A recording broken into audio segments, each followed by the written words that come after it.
Today, our guests are Patrick Sweet and Peter Cunningham. Patrick is working for the Center for Creative Leadership. He's the co-director of the Alliance for Advancing Leadership in Peace and Security.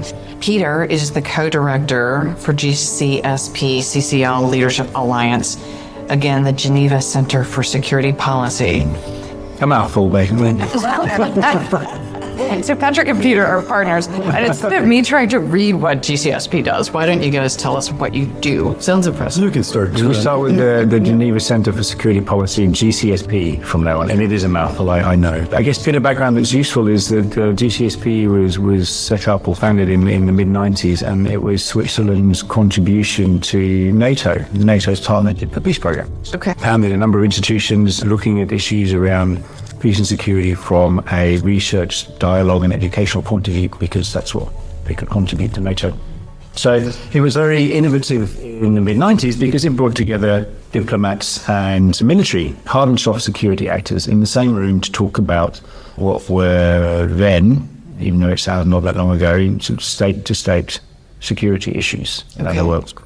I guess as the years have gone by since then, and as issues have evolved, as globalization has taken hold, as situations have got more complex around the world, and there are many more actors involved in what we would call peace and security issues, it's become a place where people from governments, diplomats, UN agencies, international NGOs, down to local civil society, and people doing amazing things in their environment around the world in relation to stability, peace and security issues come together. They come to learn, they come to dialogue.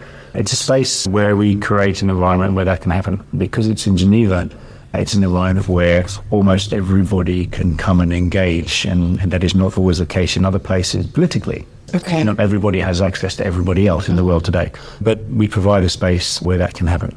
The issues in that space are complex, they're deep verticals, think for things like migration, nuclear disarmament, climate change, cybersecurity, all these deep vertical, preventing and violent extremism, for example. They're deep verticals, lots of expertise, and what we found in recent years is there is an additional element that we needed to contribute, which is around how do we empower these people with that knowledge to go out and impact their environment. And I guess we use the umbrella term of leadership, which is around how do you affect and influence your environment around you with the knowledge that you have. So we brought in a portfolio, a piece of work around developing leadership capability. It's not something that's been focused on traditionally in that space. It's not something that is invested in. It's not even something that's often recognized as something of importance within that expert culture. Really? Okay. Now that's changing in recent years, but it's not changing necessarily in terms of having access to available learning and leadership development tools, products, services, and also the funding, because that's the kind of expense of those programs. And the quality of what's needed there is just as high as in the business sector, just as high as in the military. It would be higher. The impact of the issues you're dealing with are truly global, so the complexity of my thinking has to be high. Absolutely. And my capacity to act has to also be high. Mm-hmm. Absolutely. And it has to recognize capacities across different spaces as well as my own. And this is something that we're particularly interested in. We'll talk a bit more about.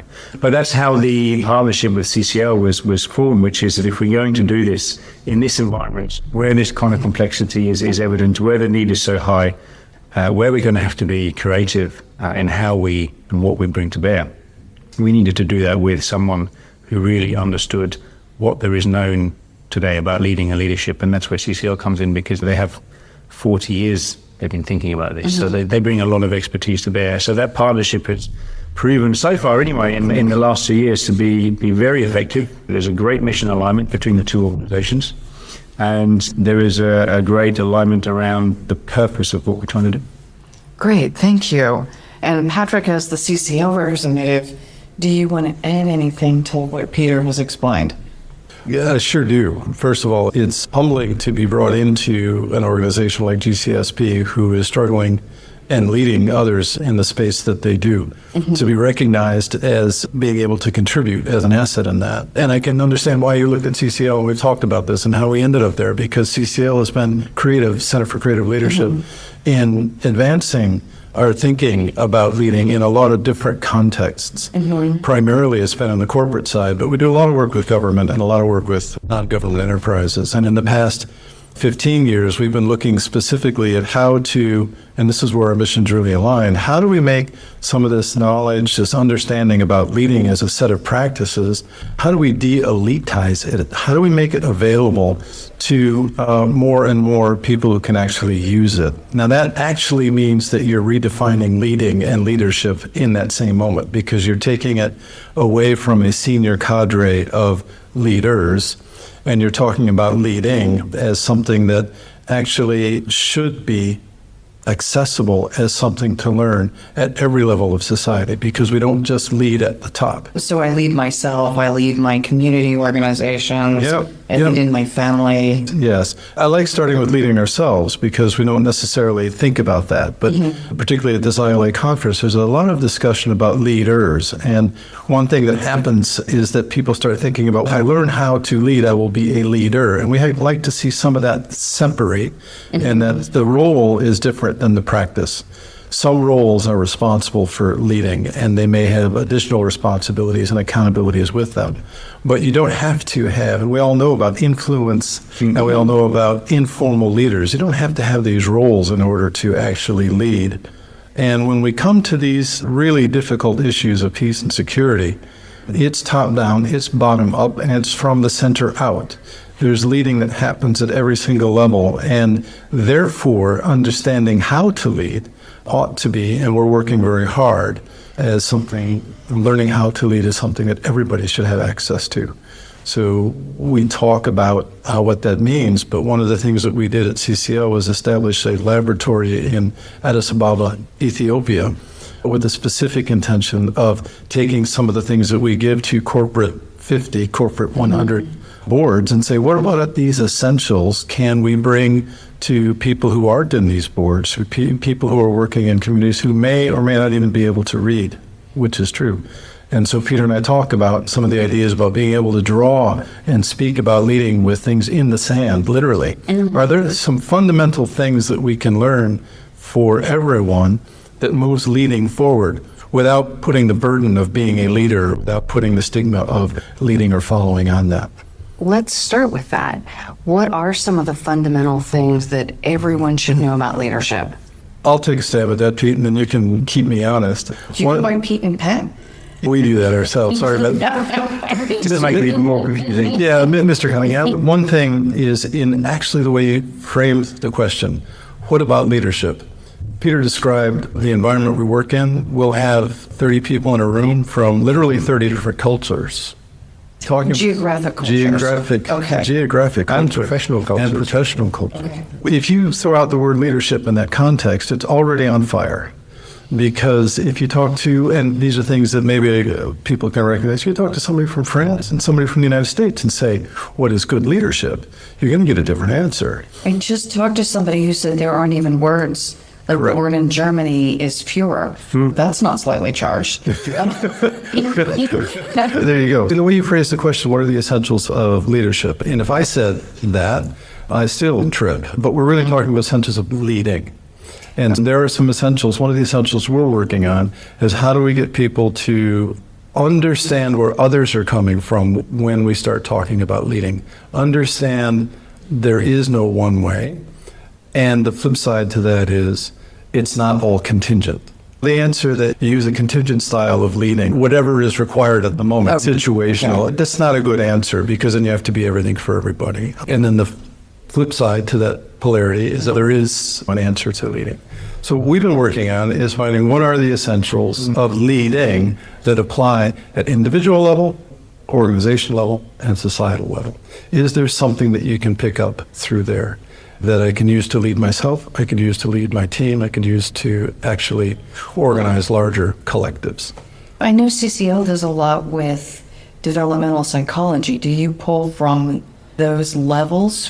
Where do you come up with, is it a competency model, a mindset model? Yes and yes. Some of the criteria we use to, so if you think about it, what we're doing at the moment in Phaser Ratch is going and looking and understanding what is known about leading and leadership today. and what in that is particularly of relevance and interest to our community, to our environment. And some of the criteria used to do that is what resonates when you're in a highly diverse, geographic diverse group, where people are coming from very different worlds. What seems to be useful and valuable when you're in an environment where people come from very different professional environments. A lot of the nature of the work of people in this space, you're working across different sectors. You've got healthcare people working with military, working with politicians, working with civil society, working with guerrilla groups, or trying to, with mediators, and all of these professional cultures carry very different views as well. So multicultural, multi-professional and complex environment. So the environment they're in or that they're trying to influence is complex. So I guess we use those three things as base criteria for what has already been developed and is out there and is understood. That can be fairly easily transferable to what is understood and needed in those spaces. And then bringing it there, finding ways to bring it there, and sometimes adapting it, sometimes adapting the framing of it, because how it's positioned, shareholders and profit and loss, those things maybe need to be reframed, but actually the core issue that you're trying to deal with is the same and similar. So stakeholders, certainly. Stakeholders, beneficiaries, funders. And profit is we don't blow each other up. For example, how do we coexist? Might be really useful. And peacefully might even be nicer. Yeah, if possible, exactly. And so it's often about framing the type of developmental interactions that have been designed often for other sectors, taking it across. But then secondly, I think it's also in the long term attracting, and this is why this ILA opportunity is for us so great, is attracting some of the great work that's being done by researchers and scholars, and attracting them to focus their attention to this space because of what you said earlier, which is surely it's more complex and more challenging. So isn't this where we want to be furthering our understanding of what it means? It's your livelihood and mine that I don't get to do my job if I'm... Yeah, these are the people who are in the room. So one of the elements is the criteria, what works with this diversity, right? And what resonates is the word that Peter uses, which is much more accurate. What resonates with everyone? How? And one of the things that we have to recognize is that when the people come in the room, they come with lots of elephants. There's trauma. Success looks entirely different in that space. So if we're talking about being a successful leader, that falls flat because they don't all share the same definition of success. It sometimes isn't about them. It's about peace. So success is actually when people are actually living and working together in a peaceful way. It's not about making it up to the top of an organization. But then again, you have other career motivations within people. Some of those are there. It's just that you need to contextualize everything. I work with cancer researchers. And one of my favorite clients talks all the time about, it's not about me, it's about curing cancer. It's not me against you, it's us against this disease that we want to eradicate. For the people in the room who happen to be values focused, so moving beyond just personal self-interest, it is easier to get people to coalesce around the idea of peace than it is about making some stockholder more money. And so this is an interesting point you made because it has to be about both. And this is one of the challenges where you have a really compelling narrative. Okay. i.e. saving lives or peace or that which we can very easily coalesce around, because for you to be effective in that space, it is also about you and your effectiveness. Okay, so it's both. So this is a common frame that exists in the environment, which is the focus on the mission is so strong that making the space for the organizational production of leading in that work often gets second place in terms of attention and time. Okay. Because those who are investing in funding that kind of work are funding it to see the results on the ground. They're not funding it to see an organization shape itself to be the best organization it can be to achieve the results on the ground. So there is an inherent challenge in that environment that comes from having, and it's wonderful to have such a strong mission, but there is also a cautionary element to that as well. And that would be an absolute parallel to what I'm saying in the cancer work. Yeah. That we hire and train the best researchers and physicians, and the leadership is an afterthought when something goes wrong. Yeah, exactly. Now let's talk about what does this really mean when you show up, and what kind of projects are you working on? What's most interesting to you? It's all interesting. It's all interesting. concrete. So I think a useful example that we there is a piece of work we did that was in support of NATO last year, and it was actually a great example of bringing together people who function and operate on the ground in some of the circumstances we've described, and some leadership experts, of course. Many of them here are part of the ILA community, in fact. Yes. It's a good example to use, I think, in what was done. What we set out to do was to see if we could identify what some of the characteristics or elements of leading were that matters, that made a difference in post-conflict environments. Environments that are in a post-conflict state as defined, are also those who are most likely to go into conflict. There's a lot of sensitivity, there's a lot of... Just I'm thinking of, so the war has been won or lost, it's done. So there is currently no conflict, and in that period of time, there is a lot of work being done around reconciliation, around institutionalization, building systems and structures that will sustain that. The assumption is stuff has been flattened. Yeah, It didn't exist. Yes, Roads, for example. schools, mindsets. Yeah. Okay. Yeah. Divides. Maybe there are things there now that exist that didn't exist before, in fact. In fact, yeah. But it's also the most sensitive to conflict, that environment. May seem obvious, but we know that to be true. Leading there is, if you think about the UN mission environment, UN peacekeeping missions, where there is a civilian and military element, there is a need to negotiate and engage with the politicians and political level, all the way down to community and local on the ground level. Okay. So this was to bring people together who engaged either from the international community point of view or from a local perspective on navigating that situation and taking roles of leadership, either informally or formally. And these are pretty traumatized environments when you're talking about local. Often, yeah. Absolutely, yeah. Okay. And to design a way to allow them to, through the process, elicit what it is that they do when it works, and to expose a group of leadership experts and scholars to those discussions, and for them to then in turn play back what they understand about leading and leadership and what we can learn from the conversation across those two discussion areas. And I want to say how brilliant, rather than us going in, whoever the us is, and saying this is what democracy means and you have to be democratic, or this is how we do it, the planting of our culture in an environment that isn't susceptible to whatever, again, whoever R is that's trying to help. Which is still very much a challenge in post-conflict environments, because it's unfortunately still intentionally or unintentionally still often the case, I'm afraid.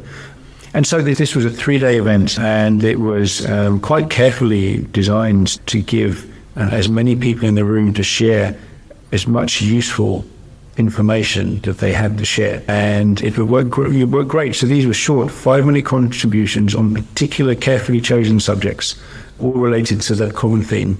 For 3 days. For 3 days. That's a lot of conversations. It's a lot of conversation. It was really moving. It was really moving because there were many people had very many things to say. Some were quite surprising and different. But then there were some themes that came across. So can you share a couple of themes? What are you hearing? There's a piece that happens when a peacekeeping force goes in. There's something that happens when you bring about a stability in the moment that requires a certain kind of leading. It sometimes requires a certain objective, heavy-handed role. You know what it's about. You stop people from killing each other. Yeah. And that's not a democratic process per se. Although when you do that, what is left is you've set up a set of expectations. You've supported and not supported different groups to keep them apart. And so one of the elements we were looking at is, what about the way that happens when NATO or any peacekeeping force goes in? What actually helps or undermines the growth of positive peace afterwards? Because just coming in and killing people is the thing to do. It's the right thing to do. But some of the key questions were, what about that? And the way we organize that doesn't necessarily lead to positive, sustained peace. And so one of the things that comes up is that inside these institutions, you have people who rotate. They have time where they go in for a mission, and there's only so much you can take, and then they have to leave and others come in. And so there's a very human piece, a structural piece, where this rotation also leads to a lack of consistent memory about what's happened. just prior.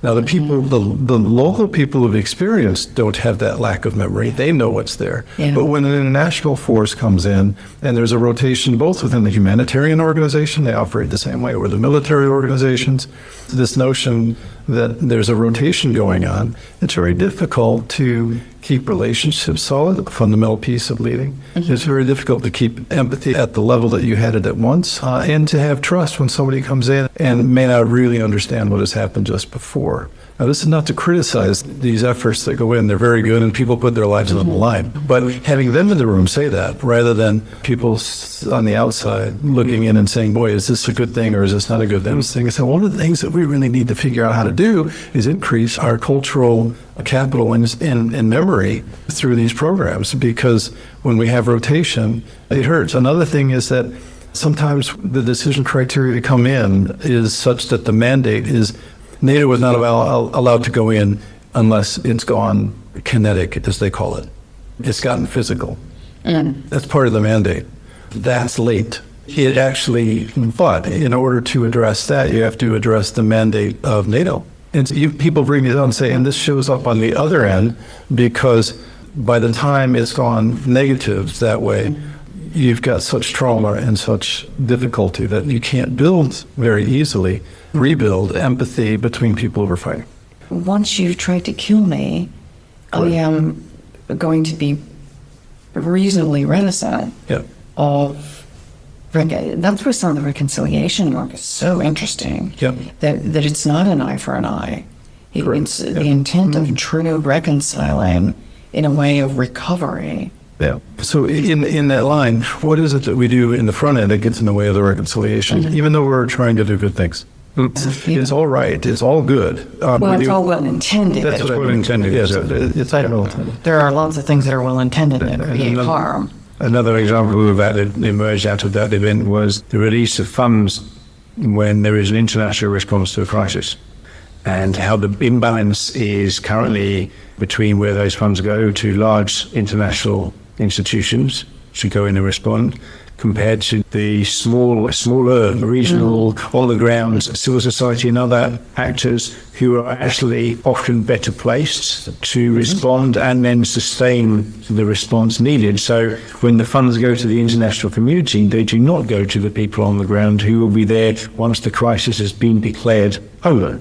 And also who understand the culture. And who understand the environment and the culture. And one of the reasons for that disconnect is that sometimes those who are closest to it maybe just don't have the understanding of what it takes to mobilize and lead. In other words, there's a reason that you just don't throw resources and money out to a group that may or may not be ready to receive them, even though they're the right ones to receive them, which is where we were getting very strong signals that on the humanitarian side, the NGO side, there are people who really are good, very well connected, have all of the right things, but then they don't have this basic understanding of leading and mobilizing in ways that large organizations do. And that's part of our purpose, is to say we can't send them to Geneva, we can't send them to Boston, we can't send them away for a leadership development program. We need to be able to bring in pieces that work in different cultures that resonate for people at all levels.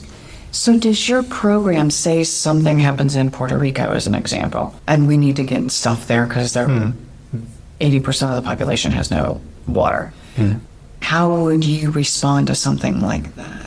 Our work isn't in that response phase. Our work is in turbulence. It's ongoing. The challenge with the response phase is there is no time made to stop, reflect, to step back from. And so we're thinking about learning and leading really need to happen is around, in the space and the time around those issues, when there is time, arguably, although that's a challenge in itself.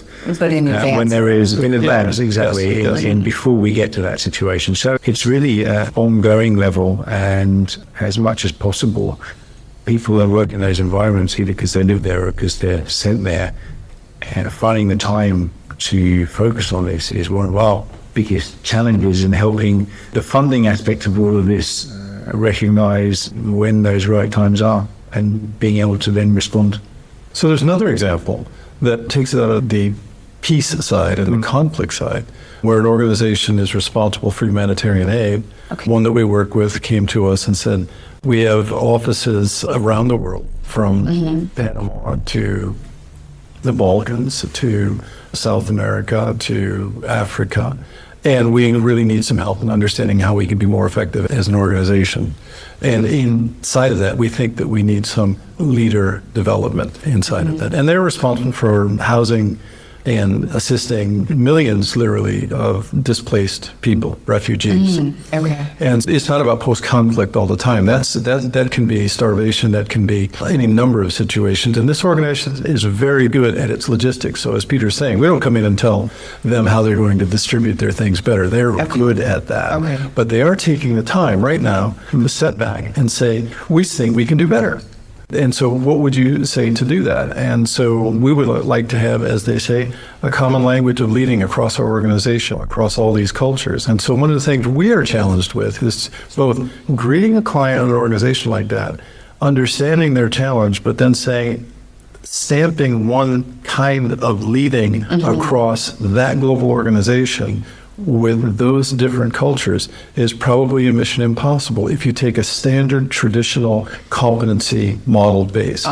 Okay. So if they want to have an assessment of what is a really good leader across our organization and what are those competencies, they will see that the variation from Panama to Rwanda is pretty big. Oh, I would imagine. Yeah, so we have to look at it differently. And so what are some of the essentials there? And so it changes our definition of what leading is. But we have to meet where they are, because just because we're thinking about leading and they're thinking about leaders and competencies, we have to take time to both educate ourselves. What is it that we can do? So we are working on a global assessment of leading at the team level. Okay. Where the collectives are the target, not to the individuals. What do effective teams do? Some cultures are collective focused, right? I'm assuming. Yeah, more so than others. We define collective as shared work. So it's not collective. So what does leading look like when it happens really well among people who have shared work? So Peter and I have shared work. We've got things that we have to deliver together. I can't deliver them with and vice versa, or at least our organization is that way. And so there are teams around the world, but the way they do it in one part of the world might be different than others. So we're looking at things called direction, alignment, and commitment. These are not individual characteristics. These are characteristics of the teams. These are characteristics of the collectives. And so how does DAC, directional alignment, get actually produced here and versus there? So we can then go back and say, across the board, you can find advantage in developing these team processes, rather than going in and saying, you need a leader who knows how and has competencies to do A, B, and C, because these things are produced between people as opposed to by a person telling others to do it. Back to Peter's point, we're working with them at a moment while they're taking time to step back and do this assessment. We're not intervening when they're actually building, let's say, a village for a particular, in Puerto Rico, for example. Afterwards. They're going to go in and they're going to do that, and they do that very well for displaced people. But getting leadership training in the middle of that is probably not. No, it's probably not. But they can reflect afterwards and say, what about this went well? And they do. And what about this can we do better? And they do. And what about that can we share across the organization? And so we're helping them frame that. One of our challenges is just, these are activities that are not well understood. So we're learning ourselves. So let's come back on that note, because I'd love to hear more about what you're learning. What I'm taking away is that the two of you are co-creating, pulling from the best literature and research and everything else, a series of practices, processes, thought, frameworks that will resonate in organizations that didn't necessarily exist, because the world's different than it was. And what used to be a best practice may not apply in this context for a global humanitarian or post-conflict environment, and certainly different in Ethiopia than Detroit. Even if you don't have time to teach leadership in advance and intervention, especially because they're already quite experienced at this, you can still do an after-action review and start the learning process with the reflection process. Is that accurately stated? Yeah, and so that's the learning on the constituent side. What I was alluding to was that because the nature of the way these things are transpiring, not only in our space, but even in corporate space, very turbulent, there are things that we're learning that we have to, in our adaptation of what other people do, we recognize that there are things that we are beginning to understand that we can work to advance, which was part of our mission, to advance understanding of leading in this kind of activity. And so there's a couple key areas of learning that we are really working on ourselves. So what are those? That would be obvious. Yeah. Two that come to mind and have come up in this conference in the last day or two repeatedly is, the first one is around an ability to create spaces, environment where the right kind of dialogue can happen at the right time. There is so much about leading which is about speaking to versus that versus I speaking listen. amongst and not speaking. When you say dialogue, I think of the David Baumgartner and that I listen to each person and I speak into the circle also. But in that process, I am willing to be changed by the dialogue. There is the dialogue itself, and then there is creating a space where dialogue like that and others can happen. What that looks like, obviously, is somewhat situational, but it's a phenomenon that comes up time and time again, and it's to a greater or lesser extent recognized as a leadership capability. But what we do see is when it happens, it has an impact. It has an impact in a lot of the spaces we're working in. So its ability to recognize what kind of space is needed, to create the space, and then to shape the dialogue in that space to whatever the situation demands is a set of leadership capabilities that either an individual or a collective can bring to bear. But that is a key area of focus for us to be able to bring to the table and put into our portfolio. The second one, you touched on something about, you said both individual and collective. Even if a leader is capable of doing that, in some places the collective doesn't pick it up. So I just wanted to lift that and say it really is a collective characteristic. Having a good dialogue really depends on two people. Even if I'm really open to listening to you, but you feel a distance, or for some reason there's a barrier that is structural in some way. Cultural, exactly. So there is a collective characteristic there. So one of the other things we're learning about is that we really need to understand these collective elements that go beyond the individual. Okay. And so those pop up because when you work with different cultures, the collectives look different because the norms are different. So, but I cut you off, Peter.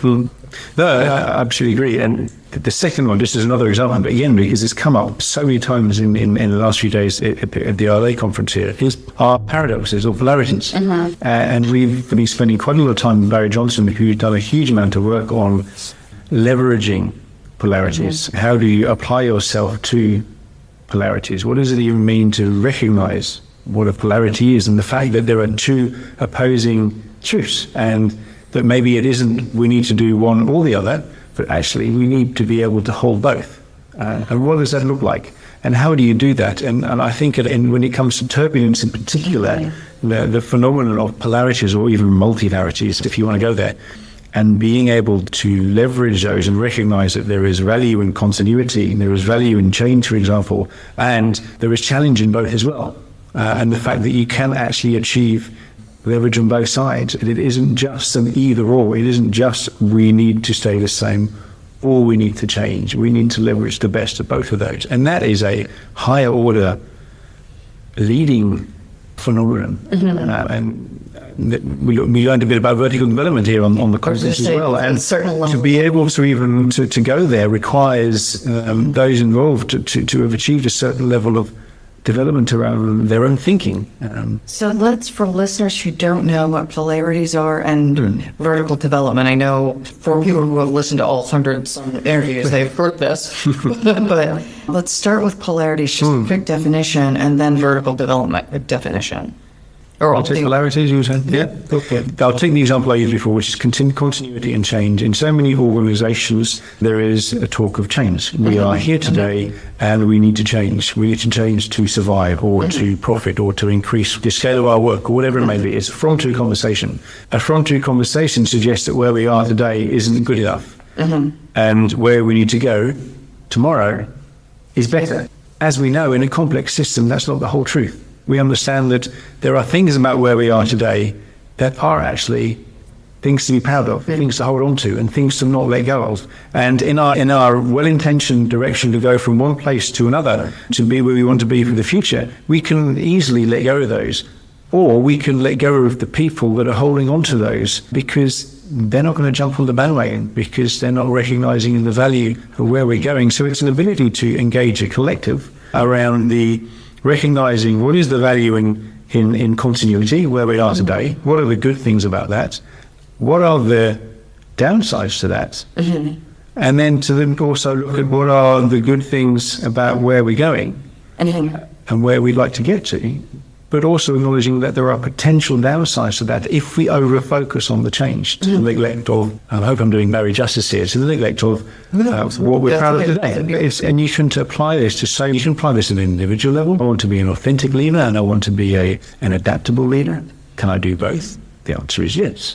I need to be purposeful about that. When you can take that to an organizational level and you can take that to a societal level. And if you listen to General Petraeus' interview this morning, you'll recognize a number of polarities that he was navigating, and many people in those kinds of environments will recognize their own, I think. So then let's add in the vertical development discussion, because I think where you were going is most people are not aware of polarities. We'll talk about polarities, but at a certain level of developmental maturity, we see an either or. We don't see both ends of the pole and the nuance of how to balance and manage those tensions. You're either changing or you're staying the same. You're either right or wrong, whatever polarity you want to use, without going into the long lecture of vertical development. What do you want to say about how vertical development ties to polarities to make your point? Vertical development is a developmental model. It means that in leading, you can develop yourself horizontally and learn many different things to do, but you also need to develop your cognitive capacity to do more complex things. And one of the most complex things to do for humans is to hold two opposing truths in our heads, because we're wired for fight flight. We're wired for making quick assessments of good, bad, either or things. But when you're working in a social environment, there are many things that just don't boil down to there. Getting a collective or getting an individual to learn to embrace and see that there are some things like breathing, there are some things that actually work as an energy system. Change and continuity work in energy. Getting people to understand not only the concept, but then to be able to work with it in a way that's constructive. We see people who can work with it very well destructively. I won't use any particular leaders that come to mind at the moment, but if you want to understand the power of polarity, just look at when things go bad, when people decide deliberately to leverage polarities in a negative way. That same energy, that same power can be used to leverage polarities in a positive way. And that's a very advanced skill. We probably don't like calling it an advanced skill when we look at it being used in a negative way. But if it's being done consciously, which I believe it is in this circumstance, it's a high skill. There's an element of vertical development that says at some point we gain capability to think and do things in a more complex way, but without the long definition of what vertical is. And polarity thinking really is a little bit more complex. I have to actually be able to hold two things or more in my head at the same time and begin to say that they both exist, and they do create tension. So when we look at the vertical framework, depending on whose data you use, it's about 10% of the population who can innately do this. I would say with polarities, one of the things that attracts us to it is that there's far more who can do polarities. It's not that far away. Almost everyone has experienced. I'll give you an example. The first example is, as a parent, do I love my child unconditionally or do I hold them accountable? for their behaviors. And hopefully you do both. Correct. Everybody gets that flat out. Without question, people I want to be loved and not accountable. Exactly. So even though we talk about vertical development, put it in there, I don't want to put polarities so high up on that thing that we say that's only 10% of the population. I think everybody has this understanding of tensions and knows that they can work with it. And taking it from your parent-child relationships into a functional change continuity relationship into a more complex system is a different conversation. It's well within the grasp, but far more than 10%. As we were wrapping up, we were talking about what you were learning. What do you want our listeners to take away from this conversation? I would say that one of the things that excites us most about being in the ILA and being able to contribute to the conferencing is that those who lead, influence, engage in the kind of scenarios and environments we've talked about, I really do think this is where we can further our understanding of what leading and leadership means. But to do that, we need to research those phenomena in this space. And this is a call to the ILA community to say, come and further the work of these leaders through your work by researching what it even means to do and to practice in these kind of environments, because I think that's where we can do some great work. And I would say beyond the ILA community to our listener community who may also be doing research but didn't get to come to the conference or don't belong to ILA specifically, including some of the business community. Yeah, one is that leading that we see, leading is both an individual and a collective enterprise. We over-focus on the individual side of it. So if there's something that I would hope people would take away is to understand how much of leading is a collective enterprise and where we really need to make our progress right now. And we see organizations that do that in innovation and other areas where we can make the most progress, particularly in our space, is understanding the shared aspect of leading and not emphasize the leader aspect, but emphasize the practices, the collective practices, not just individual practices. But what about leading is shared in a team? And how do you bring those forward? And what can you do to make those practices work better?